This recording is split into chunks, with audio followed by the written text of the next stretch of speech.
ialah riba. Oh, okay. Benda ni berat weh. Nampak macam simple je. Betul. Tak nampak pun. Tak nampak sakit. pun. Orang tak sakit pun. Riba tak nampak Orang pun. tak sakit pun. Betul. Nah, tak nampak kan. Tapi berat. Ya. Berat. Memang Allah Ta'ala nak tabiah aku. Masa Allah Ta'ala hantar ayat surah Al-Baqarah ayat last sekali kot.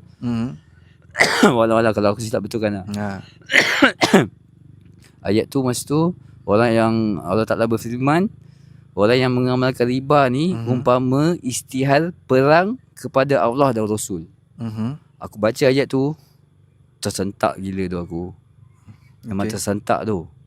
Aku dah lah jahil. Ya. Jahil dah lah, memang jahil teruk kan. Tak pernah memang amal agama, memang tak. Tunaikan hak Allah sebagai hamba tu memang tak. Ya. Kan. Bila kita dengar pula kita pula kerja bidang tu. Bidang financial tu. Bidang financial tu, bidang riba tu memang riba, interest ni riba. Ya.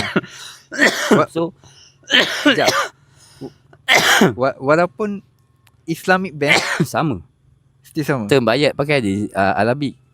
Dengar macam Arabic ingat Islam lah. Padahal tak, sama dia tu. Tapi jap. Dia agak bertentangan lah soalan aku tanya ni. Ni orang cakap soalan penentang lah ni. Consider aku kira kita buat satu situasi lah. Aku penentang lah. Kau orang yang cuba mengelakkan riba, aku kira membangkang kau. Let's say